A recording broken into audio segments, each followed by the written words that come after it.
Yeah, so okay, welcome back, everybody. I'm just covering for Hazel Marsh, who's going to chair this panel, but she's just on her way. So this is the last panel of the day, the last panel of this two-day event as well, Indigenous Discourses and Epistemology. So I'll start straight away by introducing our first speaker, Linda Etchart from Kingston University, who's going to talk about Indigenous epistemologies, Ecuadorian Quechua communities, struggle for cultural survival against the forces of development and modernity in Amazon Basin. Hello, Linda. I'll pass it to you now. So I'll just put the slides on. And over to you. If you let me know when to move the slides. Okay, maybe you could go to the summary. This is the picture of the Bobanasa. The previous picture is of the Bobanasa River in Pastaza in Ecuador, and that's my picture. Most of them are my own pictures. So I've spent quite a lot of time with the Quechua, the Sarayaku Quechua, and the Quechua Serena, the Sapara people, and the Warani people. So it's quite sort of postage stamp, quite small, but they have a voice, a loud voice at the United Nations and at climate conferences, and they need to be heard and want to be heard. So to some extent, what I do is to interpret or present their case in academia and in other fora. Their main concern is the future generations, 7 generations, 200 years. Their imaginary is their culture going back 5,000 years, 10,000 years, which they want to project into the future. So it's very much a decolonization project, a struggle against ongoing colonization. So they have, to some extent, there's performativity. They need to, or they do tend to paint their faces and wear feathers at international events because that gives them a certain amount of power, I think. I was just very struck by the Buffalo Bill yesterday and sort of recreating the Wild West. So to some extent, I think they're recreating or reinforcing their culture, finding it difficult to preserve their way of life, finding it difficult to preserve their language. So they use WhatsApp, they use Instagram, and they use Twitter, X, which is very important for them because they need that. They need to communicate with the entire planet in order to protect their territories from oil and from gold mining in alliances with NGOs and governments. Next slide. Aware of the time here. So there's an element of worrying up. Casey Camp Horinek of the Ponca tribe of Oklahoma, who leads the Indigenous Council of the Global Alliance for the Rights of Nature. So she's always talking about worrying up, which I think is rather interesting. So it's about sort of putting up a fight to resist ongoing colonization because they're accosted, that's the right word, from all sides by the oil companies offering large sums of money. And they're threatened by roads, and roads will destroy the forest. I can't actually read my text, but that's okay. Can you go on to the next slide? So this just explains where the Yasuni National Park that's supposed to be protected, that's not protected. There is ongoing oil drilling there. And you can see it's a tributary of the Amazon right in the middle of the rainforest.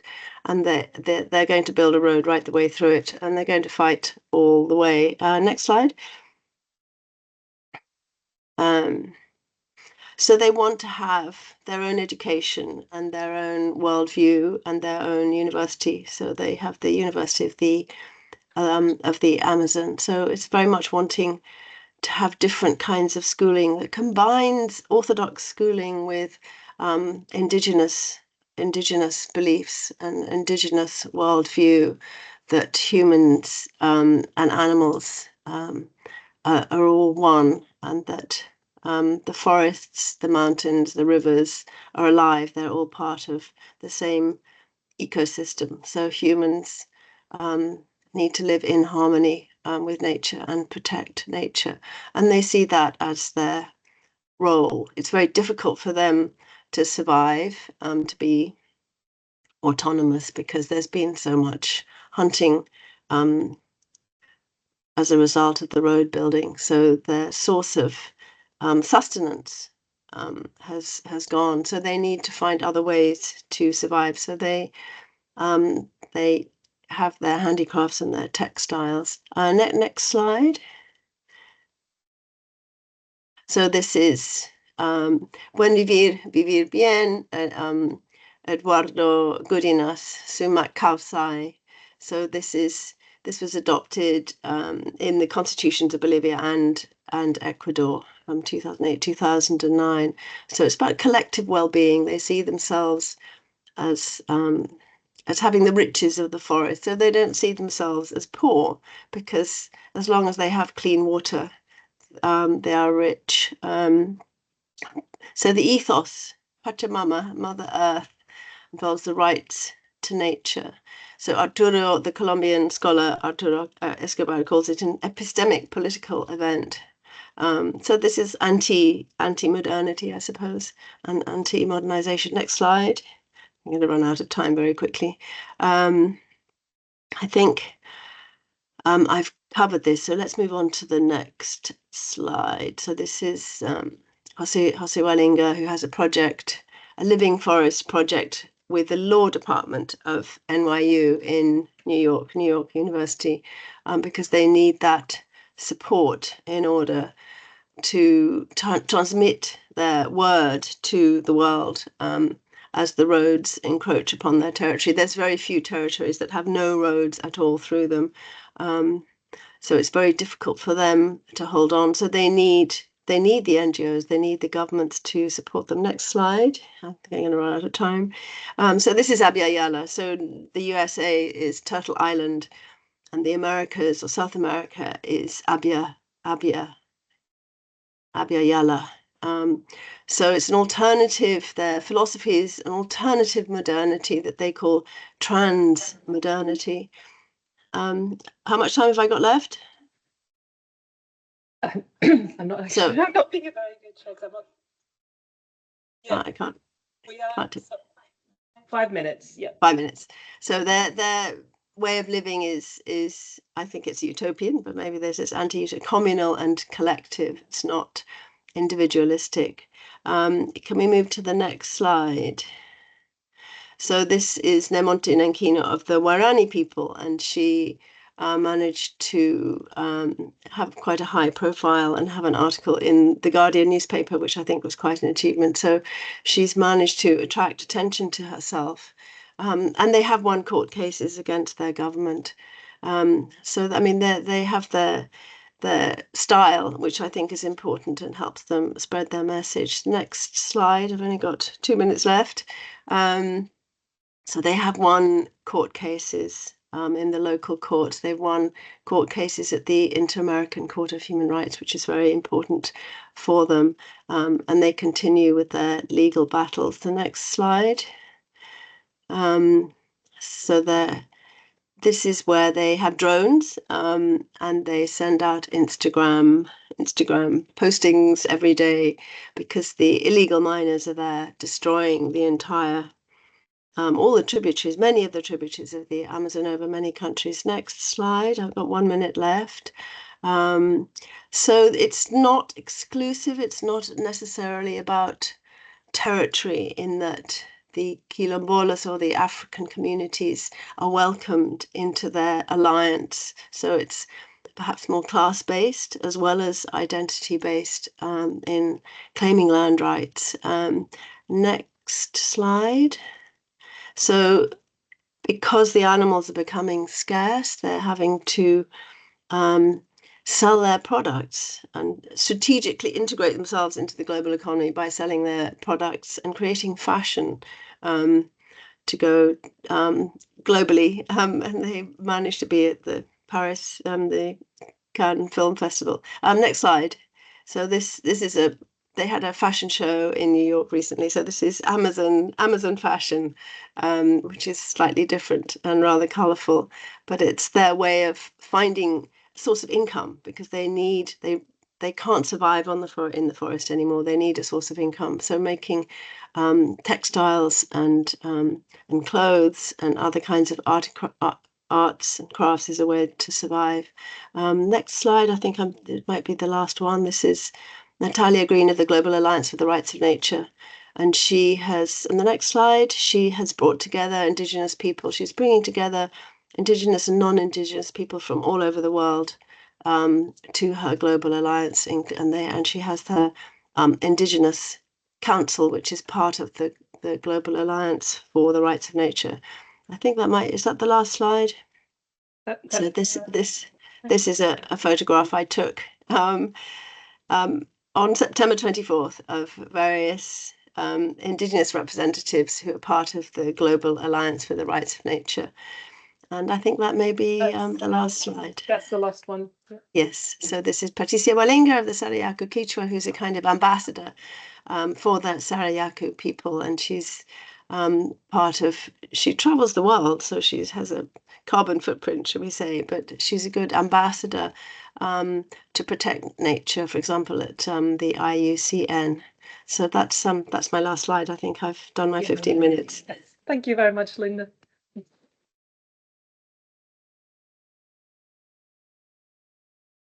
I'll give the chair role back to Hazel. Marsh has arrived in the meantime. Hazel. Thank you. Yeah, I'm sorry, I've been lecturing on the other side of campus. So that was fascinating what I heard, and I very much look forward to the next two papers. So I think next we have Kayonaaz Kalyanwala, expanding the digital public sphere, Indigenous and Dalit women's voices in the environmental justice movement, and you're from here at UEA, School of Global Development. Look forward to hearing your paper. Have you got the PowerPoint here?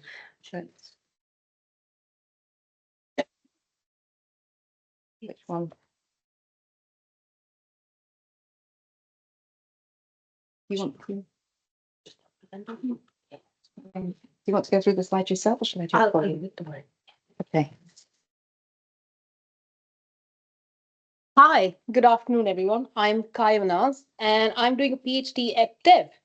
And I want to share with you a small part of the research that I'm doing, which examines how Indigenous people and marginalized women in India, how do they use alternative media to share their alternative views on environmental justice and sustainable development, which they counter hegemonic narratives about development in India. And I'm really interested in looking at the power asymmetries that women who are making this media face. But today I'm sharing with you a very small segment of this research, which looks at the fact that the voices of marginalized women who hold traditional knowledge about ecologies and play a crucial role in conservation practices are by and large excluded from debates about these issues. And I want to share with you the work of 6 Indigenous women from the northeast of India. They're filmmakers and who have been sharing their community's perspectives on environmental justice. And historically, like the northeast of India is this sort of geography where what happens there kind of stays there, right? And as this second quote on the screen says, the lack of reporting on this crisis on our borders is emblematic of the neglect of the reporting in the Northeast in mainstream media, or mainland media, as people in the Northeast call it. And this region has remained in the periphery of consciousness of most of India, only springing into spotlight when there is a natural disaster, an act of insurgency, or an election. So there are 8 states that fall within what's called the Northeast of India. And let me give you a quick sort of summary of the burning issues here to give you some context to these films, right? Beyond this episodic sort of coverage, there are about 100 tribal groups across 8 states. And this is the largest concentration of indigenous communities in India. And I have to point out to you that indigenous communities in India are not called indigenous in the sense that they are in countries like Bolivia or Peru or like Latin America. They're called tribes. Some of them are called scheduled tribes, and they have constitutional recognition under the constitution. And this region has two important biodiversity hotspots, where just in terms of plants, there are like 10,000 endemic species, right? And it's also home to critically vulnerable and endangered mammals like hula gibbons and pangolins and red pandas and one-horned rhinoceros. And there have been long-standing disputes over state and national boundaries. For example, currently in 3 states, there are movements for autonomous statehood and amongst tribal groups in Meghalaya, Nagaland, and Tripura. And there are also external pressures from the Indian government, who, like since 1958, there has been something called the Armed Forces Special Powers Act, which gives complete impunity to the Indian Army to do whatever it wants to control these sort of regional disputes. And the BJP government, as of the last 10 years, has this new policy called the Act East policy, where the Northeast is sort of seen as the portal to the rest of East Asia. You can see it's a border area that's close to Myanmar, China, Bhutan, Bangladesh. And this translates into very large infrastructure projects such as highways, bridges, railways. And then further, there's the fact that to reduce India's palm oil imports, the government is really pushing for palm oil cultivation. And despite resistance from farmers, in just Assam alone, one state, there are about 60,000 hectares that have been identified for palm oil cultivation. And there's also like a series of hydropower dams which have been planned here because there are rivers in India's mission to generate more renewable energy. And some projects like dams in Sikkim and Assam have had a lot of local protest, while others have had lesser protest, where communities feel all right with these dams coming up. But what really emerges very clearly from this scenario is the fact that a lot of these projects contest the idea of what is development, right? What is good development? What are the acceptable sort of collateral damage? And today I want to take you through some of the ways in which these ideas are expressed by people from indigenous communities. And specifically, I want to focus on the work of 6 women who have been part of this filmmaking for environmental conservation fellowship through an organization called Green Hub, who've been one of my research partners for my PhD. And the question I'm really looking at is, what discourses do these marginalized women produce through alternative media? And do these discourses position their knowledge systems as counter narratives to the dominant discourses on development and environmental justice?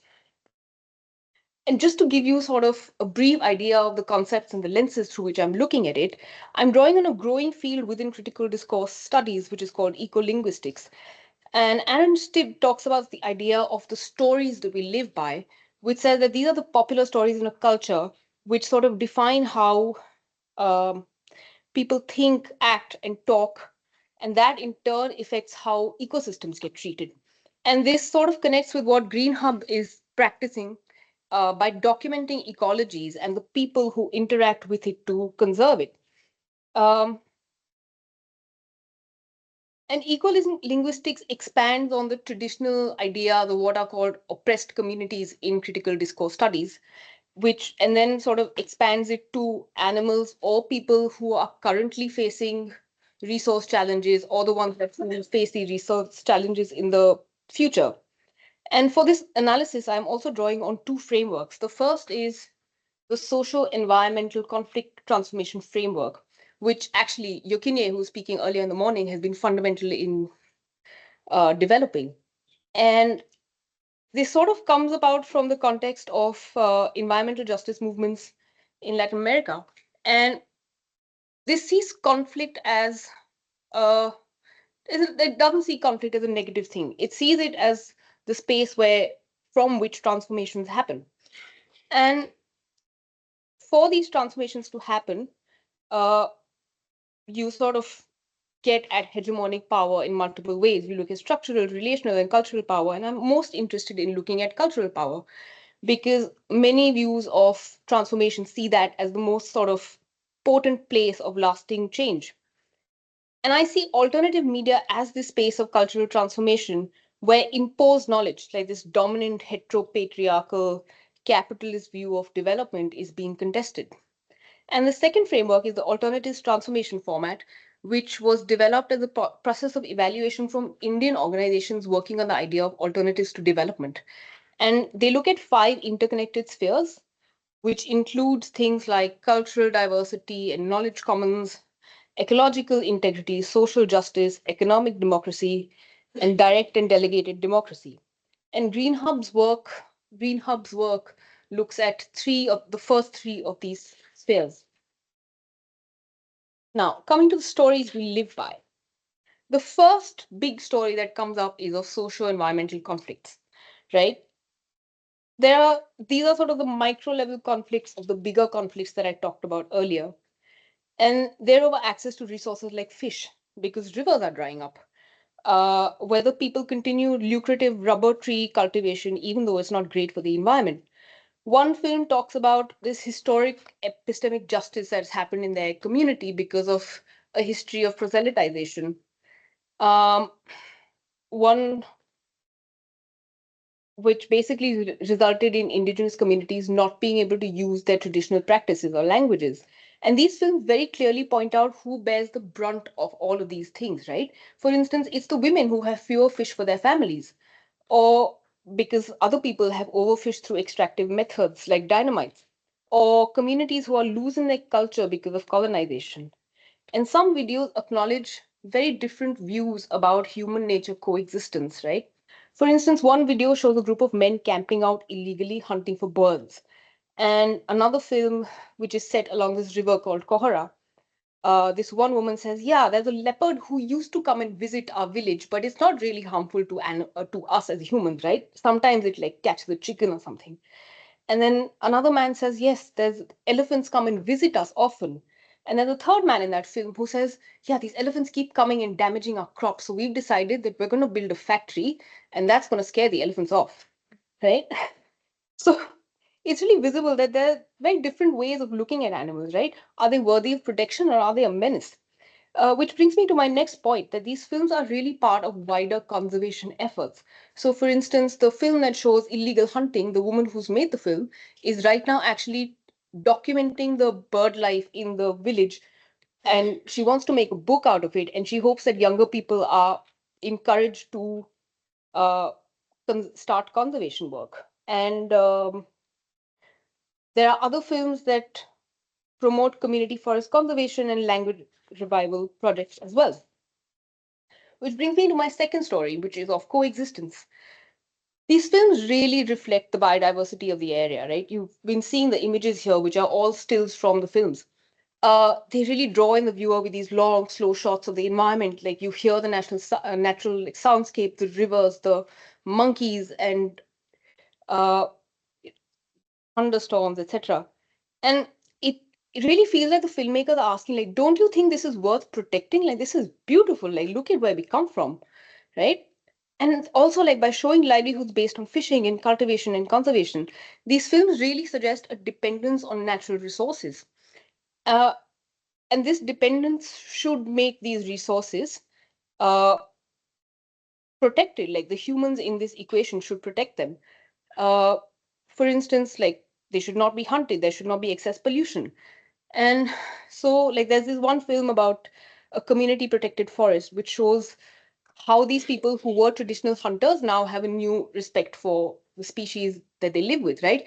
And there's this one fellow who says in the video, like, yeah, I used to go and hunt, but I've now been patrolling this forest for like 5 years, and I feel this new deep connection with the nature around me. And if other people are coming from across the country and across the world to see my forest, I feel responsible to protect it.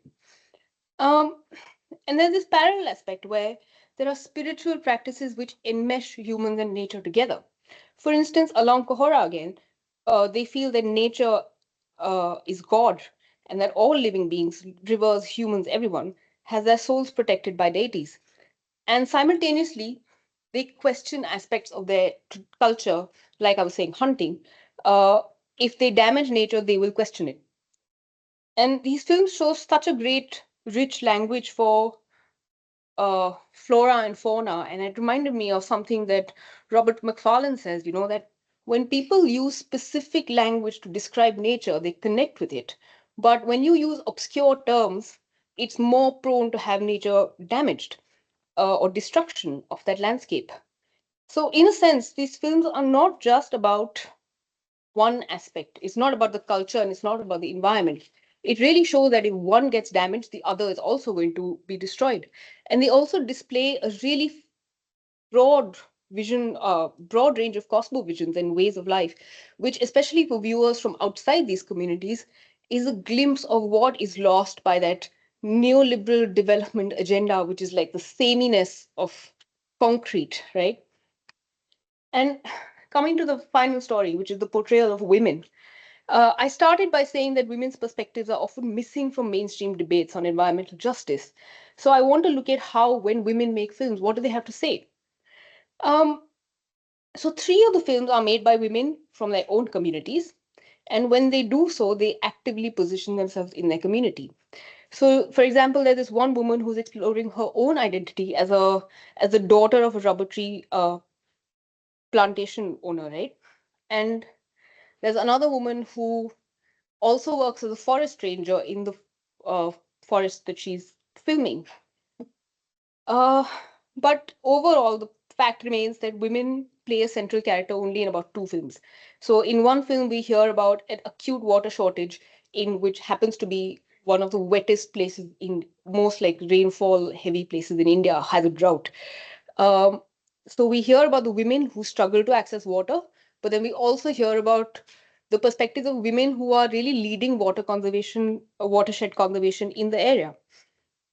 Um, and in four films, women's perspectives are sort of shown along with men, but there are almost always more men than women. And this follows a wider pattern that other researchers have found that women don't necessarily want to speak in public because of pressure from their families or say like if they're officials like higher up officials. But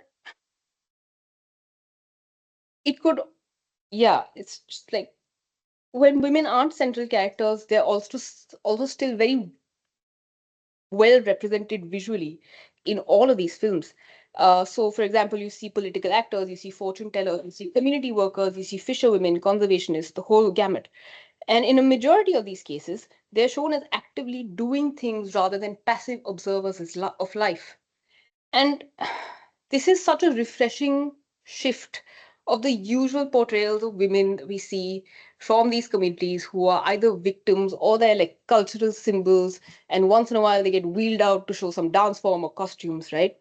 And overall, I really feel like these filmmakers established a discourse of giving salience to women's unrecognized roles. And it can really be seen as an act of claiming their rights to have a say in the management of natural resources, and to have a political voice. Some concluding thoughts. This genre of alternative filmmaking produces counter hegemonic discourses in the sense that it allows us to hear perspectives that are not necessarily seen in the mainstream.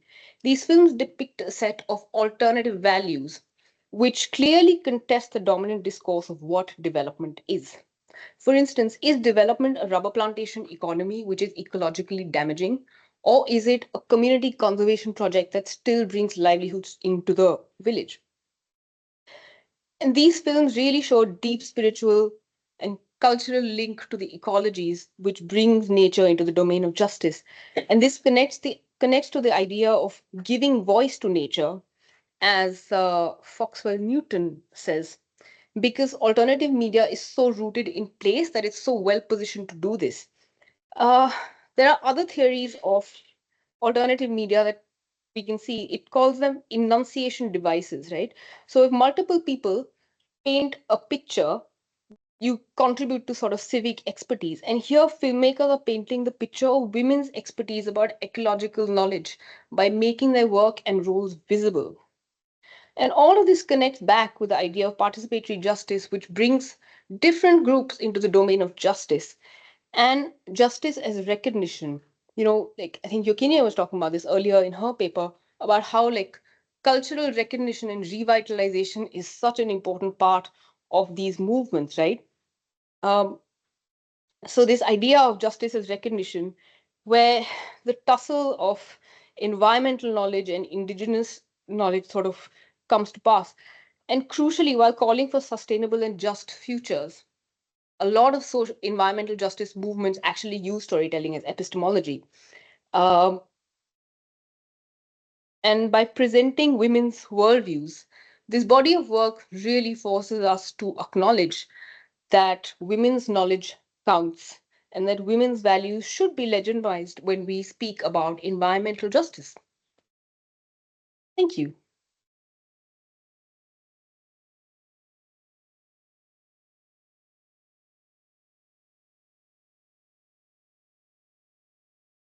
Thank you. Fascinating. Thank you so much. And our final paper on this panel, also from UEA, we have Amy Dyer. I'll just get your PowerPoint. Yeah. Good one. Thank you. Nuclear testing in the Pacific. Thank you. Hi everyone, I'm Amy. I've just finished my Masters at International Relations here at UEA. I just want to say thank you for the organisers for having me, and thank you everyone for a really great couple of days. I've loved listening to all the presentations so far, and I'm going to close our final day with what I hope will be a really interesting talk. So my paper is called Nuclear Testing in the Pacific Islands, Gendering the Legacy. And the question or questions that I ask are, what shape do the legacies of nuclear testing take today, and how might these legacies be gendered? So I just wanted to start with a bit of historical context. Between 1946 and 1958, the United States conducted 67 nuclear weapons tests on what is now known as the Republic of the Marshall Islands, or the RMI, which is an island chain in the South Pacific. These detonations included the Castle Bravo hydrogen bomb test on Bikini Atoll, which had a yield of 15 megatons. So for context, this is around 1,000 times the amount of TNT which was produced by the bomb that was dropped on Hiroshima 9 years earlier. So this testing took place mostly within the context of the Cold War, and it was justified by the US as being an integral part of the Cold War national security mission. So the first part of my paper draws on an interdisciplinary body of literature to outline the ways in which the testing of nuclear weapons by the US on the RMI was made possible. How was testing these weapons on land that wasn't America's made to be seen as a legitimate way to further the American national security mission? So the existing literature makes clear the ways in which imperially constructed ideas of race and gender made or imagined Bikini Atoll into an ideal test site, and made or imagined Pacific bodies legitimate targets of imperial violence. And it was these very same discourses which worked to erase the experiences of those who suffered and continue to suffer the consequences of nuclear testing. So drawing from the ideas in the existing literature, I framed nuclear testing as an imperial project, and it's this understanding of nuclear testing and the decisions and processes behind testing which underlines the rest of my paper and guides my analysis. I then go on to talk about the gendered impacts of nuclear testing with a focus on forced displacement and bodily violence. So starting with forced displacement, many Marshallese communities were forcibly displaced either to make their home available to be used as a test site or after their homes became contaminated with radioactive fallout as a result of testing. In Marshallese communities, land is central to social security, and it's also really central to identity, particularly women's identity, as land is traditionally owned by women and passed down from mother to daughter. So the forced separation of land and person was something that was, of course, felt by the community as a whole, but felt in a particular way by women and girls. Bodily violence was also felt in a particular way by women and girls. Cisgendered women are more likely to develop the kinds of cancers which those who have been exposed to radioactive fallout tend to suffer from. Reproductive health for women was also severely compromised. Women often miscarried or gave birth prematurely to babies who were unable to survive outside of the womb. These kind of physical harms had social harms attached to them as well. The stigma and shame associated with miscarrying is something that's well documented in Marshallese creative literature and poetry. Additionally, due to the gendered norms around caregiving, which I talk a little bit more about later, women were disproportionately relied upon to care for children disabled by radiation exposure and to provide emotional support to their families during this time of trauma. So at the end of this section, I argue that the disproportional and particular suffering faced by Marshallese women and girls during nuclear testing speaks both to the significance of my research questions and to the necessity to centre women and girls while looking for the answer for these questions. So the first theme of my paper looks at those who have migrated from the RMI to the US. So this migration is made possible by something called the Compact of Free Association, or COFA, which was a bilateral agreement formed between the US and the RMI when the RMI were negotiating their independence. So the compact allows RMI citizens to live, work and study in US territories without a visa. This immigration provision, or COFA status, is understood to be a kind of reparation for nuclear testing. Consequently, over the years, a significant Marshallese diaspora has formed in northwest Arkansas, specifically the town of Springdale, which is here on the map. So it's here that I start my inquiry, and I take the COVID-19 pandemic as a case study. During the peak of the pandemic, Marshallese diasporic communities suffered far higher infection and death rates than the rest of the US population. Now, people of Marshallese heritage are disproportionately likely to suffer with the kinds of health conditions which make a person more likely to suffer severely with COVID-19. The prevalence of type 2 diabetes in particular has been linked in the literature to the shift in Marshallese diet which took place as a result of nuclear testing, whereby the traditional diet of homegrown produce, fresh fish and native birds was replaced as a result of forced displacement with imported tinned goods such as spam and foods like that. So as a result, diabetes has been described as rampant among Marshallese communities. In addition to this, up until late 2020, COFA status did not come with the right to health insurance in the US.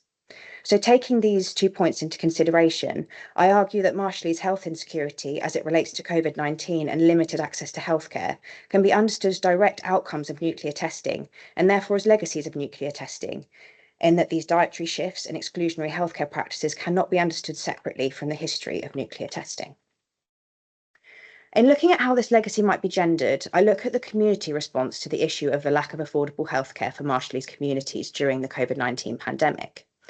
This community-led effort was run overwhelmingly by women, which speaks not only to the ability of Marshallese women to resist and organise from spaces of marginalisation, but it highlights the gendered politics of care, whereby gendered norms around caregiving, which socially construct women as natural caregivers and nurturers, have ensured that women are seen as the solution during healthcare crises. As such, women bear the brunt of the nuclear legacy of health insecurity in that they take on the burden of care where the state has fallen short. So like displacement and bodily violence, health insecurity affects Marshallese communities as a whole, but it affects women in particular. So my second theme looks at those who stay. So the literature puts across this idea that COFA status only takes shape post-migration. It takes shape in relation to the space in which someone's in, but only once they've migrated. But I wanted to explore the idea of COFA status as taking a particular shape in the absence of migration, in order to understand how the legacy of nuclear testing might shape the lives of women and girls who stay in the RMI. Now, the Compact of Free Association has a caveat, which means you can marry into COFA status. So you can gain COFA status through marrying a Marshallese citizen. In 2018, the Committee on the Elimination of Discrimination Against Women and Girls expressed concern over the exploitation of Marshallese women, whereby non-Marshallese men would marry Marshallese women and girls in order to obtain passports which would allow them to gain visa-free access to the US. The charity Girls Not Brides puts this exploitation as one of the main drivers of child marriage in the RMI, which is higher than the world average, and I put the stats on the screen there. So here I argue that COFA status takes a particular shape for women and girls who stay, whereby holding this status exacerbates women and girls' vulnerability to marital exploitation. As COFA status is made possible by the history of nuclear testing, this too can be understood as a nuclear legacy. I expand on this argument by outlining the ways in which the traditional marriage politics in the RMI have shifted as a result of nuclear testing as they relate to loss of connection to place and community, which sets the preconditions for this type of marital exploitation. By connecting these two lines of thought, the marital exploitation of women and girls in the RMI can be seen as both being made possible by nuclear testing and impossible to understand separately from the RMI's nuclear history. Finally, I argue that the lack of data and policy surrounding this problem is illustrative of how the issue of invisibility and erasure as it relates to women and girls' experiences of nuclear testing, which I identified in the first section, is a repetitive cycle. So just to conclude now, I chose to focus on the lives of women and girls who leave and women and girls who stay in order to illustrate how imperial legacies transcend place. I also wanted to draw from the experience and stories of Marshallese women and girls as sources of feminist knowledge, rather than viewing these experiences as objects of study. I also sought to listen to voices rather than aim to give voice, so I drew much of the material from this paper from Marshallese literature, poetry and media. Finally, what I really wanted to do was disrupt the naturalisation of the ownership and creation of nuclear weapons, which informs much of the scholarship and policy in IR on nuclear weapons, by illustrating how destructive nuclear technologies are and how the violences born of nuclear testing are cyclical in that they repeat themselves in various forms across time and place. Thank you so much for listening. This was my master's dissertation, so I feel really lucky to be able to share it with you all. Thank you for being patient with me. It's my first time presenting, so I really appreciate your support. And then this last slide is just some resources I found really useful when writing this paper. So if you're interested, they might be of use to you too. But thank you so much for listening.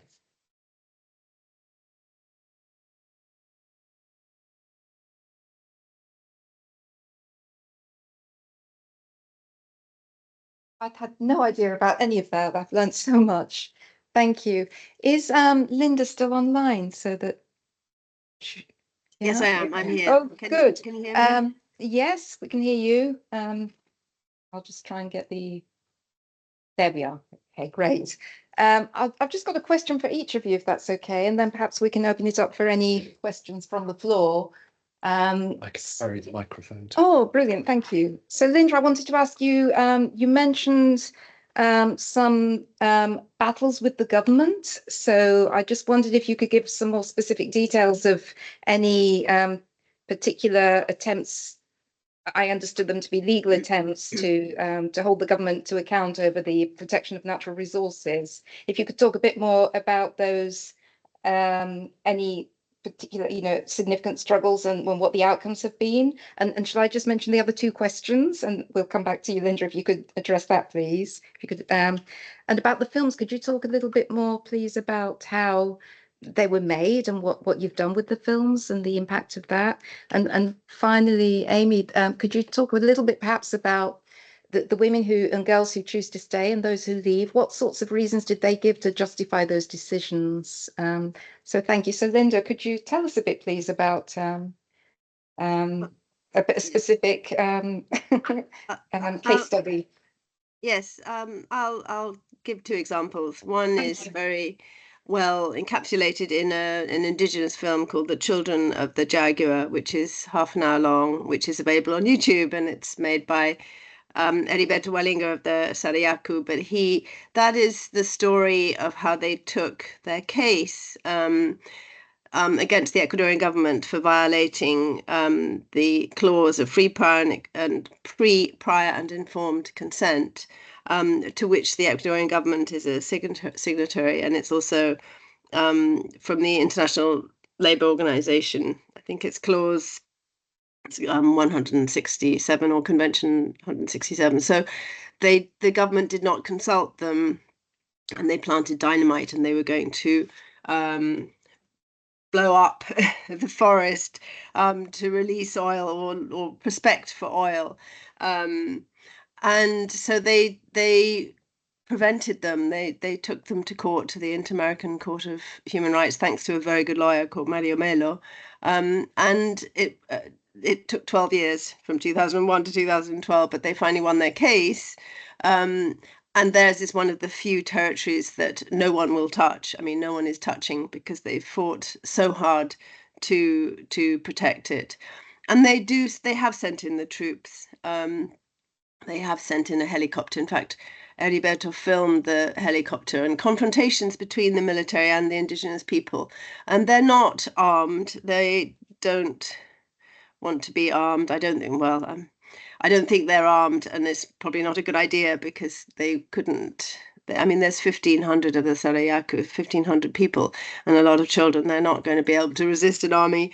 But they knew everybody. It's a very small country, and everybody knows everybody else. So if you say, well, to one of the soldiers, I know your mother, they retreated. So that worked out well for them. There was one occasion when some soldiers went down the river in a boat, not in uniform, and the Sarayaku kidnapped them for 24 hours. So there tends to be a lot of sort of press coverage, and the president said, "Who do these people think they are? They think that they can become independent from the state. You know, there's 1,500 of them." So I mean, it was there was a lot of hot air.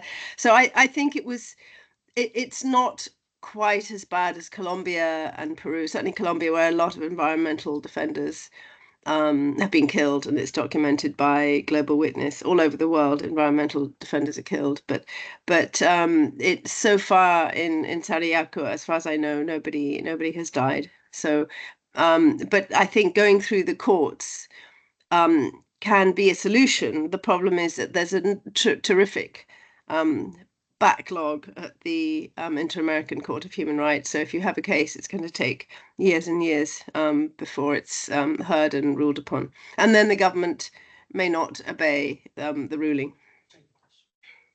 That's the end. Thank you very much. Thank you. Thanks.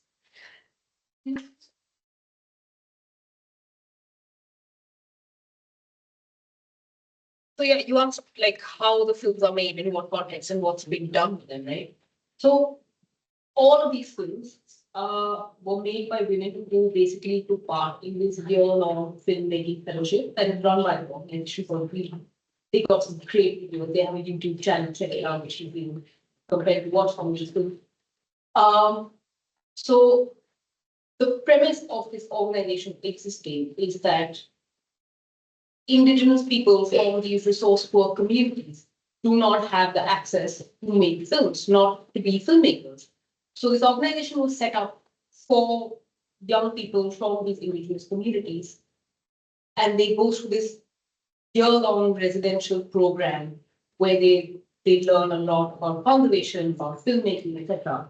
And a lot of all the films that I actually analyzed today were their first films that were made as part of these fellowships. So a lot of these women go on to become filmmakers. A lot of them go on to become conservationists in their communities. And part of my research, the other part of my research, is also looking at what are the challenges that these women face, right? So, for example, Green Hub has existed for 10 years, and they've trained like over 100 people, but there are only 20 women. Like when I visited them in 2023, there were only 20 women who were part of the cohort historically. So that became the starting point of a lot of our conversations of, like, why is it specifically difficult for women to be telling these stories? And it includes things like, people don't think we can be filmmakers. They think filmmaking is a man's job because it involves being out late at night, it involves odd hours, it involves being out in the community, being visible. So our families don't think we can do it. It's not a financially stable thing for people to do. And for the sort of families who are, it's also such a patriarchal society in India, right? Like, if people are okay with women working, it has to be a financially viable thing. It cannot be like just drifting around, like figuring it out. So the fact that the resources don't exist for them to be making films is a really huge challenge for them. So a lot of these films, the projects that they want to do after the film, like this, the book, the biodiversity documentation book that I mentioned at some point. These two women have like massive challenges in raising money to do it. They also have massive challenges working with elders in the community who are traditional hunters who don't take these girls seriously, right? They're like, get lost. Well, you can't go into the forest with us, that's that. So it's this like layers of challenges, and also ultimately I think the films all aim to raise awareness about conservation in the community, but also just like create a whole like database of information from these communities that are still so unreached in India. Honestly, like I didn't know half the things I knew about these communities till I went there, like in this Arunachal Pradesh or states. I didn't think people would speak Hindi, a language that is dominant in India. I really thought that tribal languages were the ones that indigenous languages were the ones that were dominant. And I was really pleasantly surprised to actually see like, oh, okay, like that was something I didn't know. And so like just to give you an idea of what an undocumented region this is in India itself, like even as someone who belongs to the country, I don't know much about this region. No. So it's just like building that hypothesis to people, which is so important. Thank you. So you asked about these things that people sort of give for believing and for saying. I mean, migration to America from the RMIs, it is not a new thing per se. A lot of people moved over for education primarily at first. And then ironically, sort of given what I talked about, a lot of people moved over there for healthcare. Up until recently, there was no dialysis machine in the RMI, so people had to go over for healthcare. And for work as well, so sort of traditional modes of work like fishing, after nuclear testing, and after how sort of the seas and the ocean were decimated, these sort of traditional trades and traditional ways of living, which is not sustainable, they were eradicated. So a lot of people had to move for work. And in terms of staying, it used to be considered sort of a bad thing. Or you didn't have the sort of the money or the sort of resources to move. But there's tried to be recently a real shift in that narrative. And there's a charity called Women Together in the Marsh Islands, and they're kind of really working to kind of, I suppose, bring about sort of a cultural revitalisation. And I think someone talked about that today, and this kind of idea of sort of bringing back that, pride is the wrong word, but bringing back that kind of sense of community that had been lost and been taken away, and kind of sort of bringing people back to the RMI and seeing it in a different way to how it's being constructed. And I think nuclear testing is the root cause of why people wanted to move and why it was seen to be a good thing to move. I think the narrative is really shifting, and there are people, women especially, who are really actively working to change that. So that's really interesting and something that's ongoing. Thank you for the question. Thank you. Thanks. Thank you. So do we have any questions from? Have you got a microphone? I'm just wondering. Okay.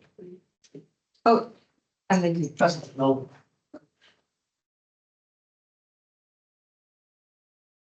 Well, thank you. I don't know whether I'm audible because I rarely use this. So my name is Christine from Dyer, University of East Anglia, and I have a question for Linda. I think on Indigenous, the first presenter. So you've mentioned that the case one was partly because of the good lawyers, the dynamics on the ground, maybe on who is who. And at least we know fighting the government, a case against the government, is not easy. And you also mentioned that going through the courts can be a solution. I was just wondering whether there are any external influences at play apart from what you've mentioned. Because in my context, there's a case that was won after 22 years against the government, but at play were these neoliberalism policies and the indigenous people just fitting into the policy that is right at play and getting to navigate through the government. So I was just wondering whether such is happening in your case. Thank you. Yes, can you hear me? I think the case of the Sarayaku, it's in my book of 2022, I explained that to some extent it was a little bit of a fluke because the lawyer knew somebody who I think was in charge of the International Court of Human Rights. So I think it was a stroke of luck that somebody intervened at a crucial moment. I think taking the legal cases, I mean, there have been a great number of legal cases and they have been won, and there are legal cases regarding the rights of nature, which are being won all over the world with Indigenous people in the Amazon.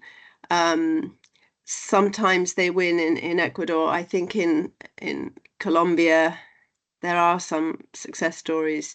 I think in Chile I think the situation with the Mapuche is rather sad. In Argentina, the situation is very difficult. So I think they have a long uphill struggle ahead of them, and I think international solidarity is essential. I think that if they appear at the UN and make speeches at the UN, I think that's incredibly important. And the media. So I think if the international media, social media, attract a lot of attention, I suspect that has some influence over the judges. I'm not sure, but it's in successful cases, I think media pressure has a role to play. Thank you.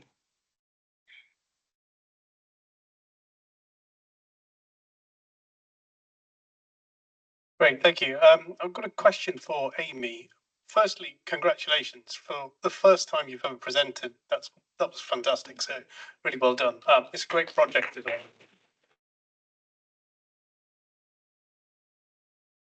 Really wish I presented like that the first time I ever did a conference paper. The project's great, and there's a entire literature in terms of history of American foreign relations, the history of the peace movement, peace studies that sort of collaborates kind of what you're saying and buttresses that. So if this is something that you're looking to develop, there's a whole sort of body of work that really fits into the sort of the framework you're setting up, and happy to talk to you about that afterwards.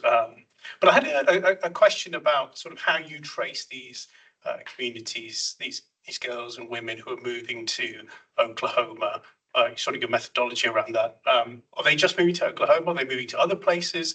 Does the story perhaps tell us different or offers different lessons by tracing those who go from the Marshall Islands maybe to other spaces, maybe not even in the United States? Perhaps that's not something you looked at, but I was just wondering if you could speak to that a bit. Of course. So I think,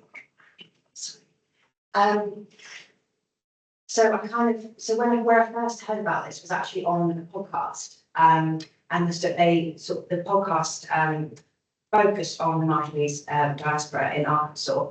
And I think the history behind the migration there is that there's lots of poultry processing plants in Arkansas, and that has not just Marshallese diaspora, that has drawn lots of migrant communities because of the nature of the work, how available the work is, and how, in terms of where there's language barriers and things like that, it's tended to be the work that a lot of migrant communities do. So that's the kind of backstory behind migration to Arkansas in particular. That's kind of the history behind that. And I guess in terms of methodology, I was with, as you all know, I'm sure, with master's dissertations, obviously you don't have a lot of time, and there's obviously no funding for these things. So I wasn't able to directly speak to people in communities. I drew a lot of my resources, as I said, from like poetry and literature and interviews that other people had held with communities. And I think that's what in the sort of in terms of migration and not migrating, there's a real like data gap for people that don't migrate. That's kind of where there's a lot missing in the literature and the data, because these connections haven't been made, they haven't been bridged. So I guess in response to your question, that's the kind of history between the RMI and Arkansas. And there's also a big Marshallese diaspora in Washington for the same reason as well, food factory processing plants. That's the kind of relationship there. Also to Hawaii as well, but for different reasons. That's primarily for healthcare. But yeah, there's kind of underlying stories and reasons why diasporas sort of settle in different places, and it's often out of necessity.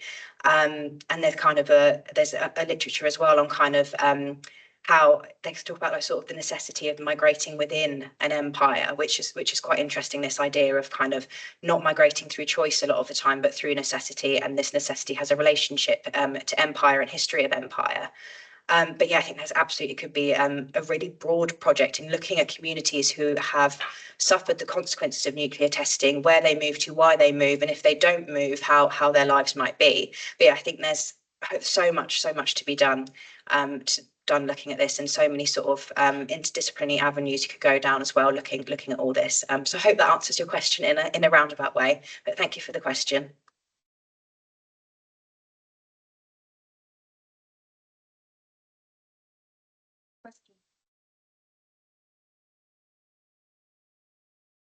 is there? I have a little comment. Yeah. I mean, it's just what you've just said there makes me think about some projects that some of our colleagues have done about. We heard today about kind of notions of risk and working in, and Hazel, you've done this as well, kind of working in areas where there might be around volcanoes or hurricanes or all sorts of different things, and where the arts, the social sciences and the sciences can really come together. And the arts isn't just, as a former colleague used to say, just a little bit on the side. It's actually an integral part of trying to make sense of it all. And I think you've got something really interesting going there by having something very specific in terms of space and place and imagined spaces and places as well. But something that, as you were just saying, links more broadly to other areas that have had this type of risk that the communities have lived through, and then decisions and consequences made. One of the things, I don't mean to be gloomy, but that keeps coming through today is actually so it's another little comment and reflection, is that much of the work going on does have risk around it, has consequences, and as people have also mentioned, has death around it, especially with many of the projects that people are doing where we're engaging with communities. And I think it's really interesting to think about how we move forward with that, how we engage with that, how we're upfront with that, and how we perhaps can find, I don't have an answer for this, but I just feel like we've got a place, we've got something we can do and we can say around that. So yeah, it's just a kind of a bit of a call for thought, not even a call to action, but a call to thought to bring those things together. I've just heard various talks today where people have very sensitively and very thoughtfully talked about the consequence of death, not of the work that we're doing, but through witnessing it, through seeing that cultural revitalisation isn't always a positive thing. There are some obviously difficulties around that, and I think through joining our work up, we just might be able to help make further sense of that, even if just for ourselves, but hopefully for others as well. So yeah, thank you for such a thought-provoking panel. Thank you.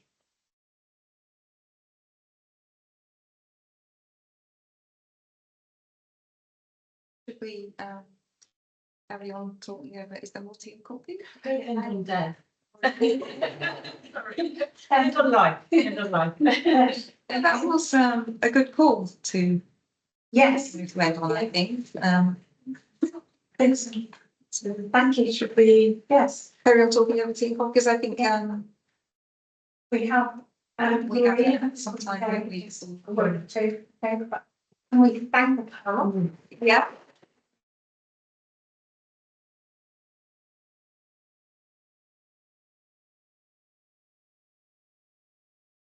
So I had the task of closing this fantastic two-day event, but I think Sarah Barrow has done a really good job with that. But anyway, I'll just perhaps add a couple of things, but following very much up on what you already said, Sarah. So these have been, two truly fantastic, really rich, thought-provoking days of presentations and discussions, and of making connections, and collectively reflecting and sharing ideas on precisely how we can perhaps collaborate from a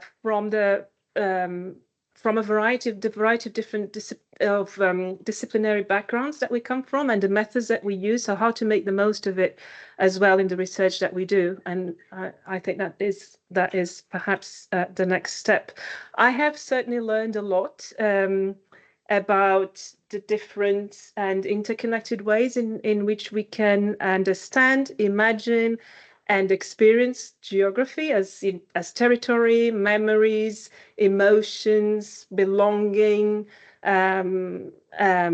landscape, dreams, culture, body, resistance. There's so many interesting ideas shared today and also yesterday, and all of this in all of this. And I also truly believe, and I think we probably all do, that these are very powerful discussions in the sense that these imaginings also have the power to perhaps influence the way we we understand the world we live in and how we experience it. And maybe together, through this knowledge exchange and in the participatory and transformative and creative ways that you have all shown us today, we can perhaps help to shape spaces and practices in a more inclusive way, perhaps more sustainable. Thinking of ILM's film, also perhaps safer spaces and practices. This is something that we're very much also concerned about in the School of Global Development, in the work that we do there. So I'd like to say thank you to Susan and to the New Area Studies Research Centre for having invited me and Dev, the School of Global Development, to be a part of this event. As Susan said at the start of yesterday, this was the first time that 3 centres have come together across faculties to put something together. So the New Area Studies Research Centre, the East Centre, the School of Global Development. This is only the first of 3 events, so 2 more events to come in February and May next year. And we see this as, like I was saying, the first step towards perhaps what we hope will be a more solid collaboration across schools and faculties in the university, and also with others in other parts of the world that we had the pleasure to meet here today and also online and also yesterday. So I think the last thing for me to say is also thank you to everyone involved in organizing this wonderful event, these wonderful 2 days, to all the speakers, and everyone who attended both in person and online and who contributed to these 2 days. I look forward to the publications that will follow from here, and also I look forward to seeing hopefully many of you again in the next 2 events in 2025. And yeah, thanks.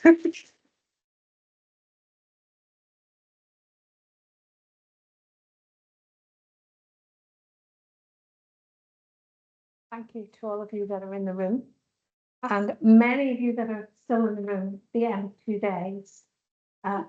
In the room and online are people that are open to these ideas. And I think the last 2 days has just shown us the power of what happens when you bring people together to hold these conversations. And I thank you very much for coming from across UEA and from beyond UEA, because it has been thrilling to hear your conversations and your presentations and to learn from your expertise. Thank you very much, and we look forward to going forward. And please do join us again at some of our later events from the New Area Studies Research Centre. Thank you very much indeed.